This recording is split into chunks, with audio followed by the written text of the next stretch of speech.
Hello everyone, welcome to my channel. నేను మీ లక్ష్మిని. ఈరోజు నేను గోను చారుని చేస్తున్నానండి. చాలా మంచిది, హెల్త్కి అయితే చాలా టేస్ట్ ఉంటుంది.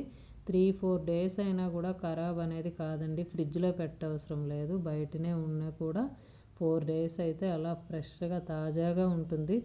ఉండే కొద్దీ టేస్ట్ అయితే చాలా బాగుంటుంది. కొద్దిగా బియ్యం, శనగపప్పు, ధనియాలు, జీలకర్ర, నల్ల మిరియాలు ఫ్రై చేసుకొని పొడి చేసి పక్కన పెట్టుకోవాలి.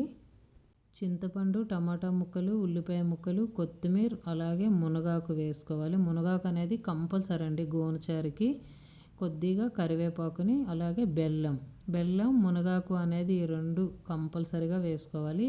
వీటి వల్ల టేస్ట్ అనేది చాలా బాగుంటుంది. గోనుచారు అంటే మీలో అసలు ఎంతమందికి తెలుసండి? తెలిస్తే నాకు కామెంట్ బాక్స్లో కామెంట్ చేయండి. తెలియని వాళ్ళు ఎవరైనా ఉంటే ప్రాసెస్ కంప్లీట్గా చూడండి, మీకు అర్థమవుతుంది. ఒక 10-15 ఇయర్స్ బ్యాక్ అయితే ఏ కార్యక్రమం అయినా సరే ఈ గోనుచారు అనేది కంపల్సరీగా చేసేవాళ్ళండి. గోనుచారు అంటే మట్టి కుండలో చేసేవారండి. బిందె ఆకారంలో ఉండేది కుండ, దానిని గోన అనేవారు. అది పొయ్యి మీద పెట్టి ఇప్పుడు వేస్తున్న ఇంగ్రీడియంట్స్ అన్నీ వేసి బాగా మరగనిచ్చేవాళ్ళు అన్నమాట. చాలా టైం పట్టేది, పొయ్యి మీద బాగా మరగనిచ్చి అప్పుడు పోపు వేసేవాళ్ళు.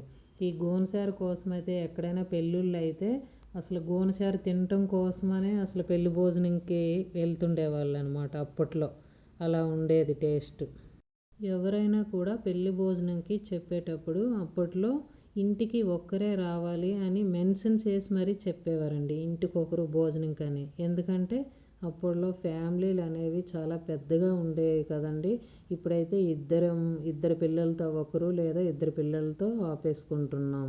అప్పుడైతే ఒక ఫ్యామిలీలో పిల్లలే 4 ఉండేవాళ్ళు, 6 ఉండేవాళ్ళు, ఇంకా 10 మంది పిల్లలతో ఉన్న ఫ్యామిలీస్ కూడా ఉండేవాళ్ళు. అందుకని అలా మెన్షన్ చేసి మరీ చెప్పేవాళ్ళు ఒక్కరే రావాలి భోజనంకి అని. అలా చెప్పినప్పుడు ఒక్కరే రావాలంటే ఇంట్లో 4 ఉన్నామనుకోండి.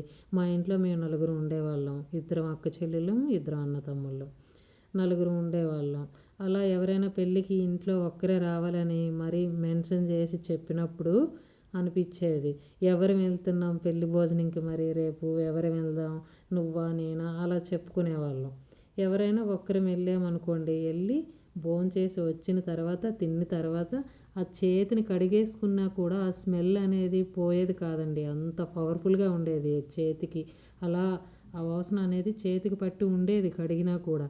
వచ్చిన తర్వాత ఎవరైతే ఇంట్లో ఉంటారో వాళ్ళకి ఆ చేతిని ఇలా వాసన చూపించేవాళ్ళం, ఇగో గోనుచారు తిన్నాను నేను, చాలా బాగుంది టేస్ట్ అని.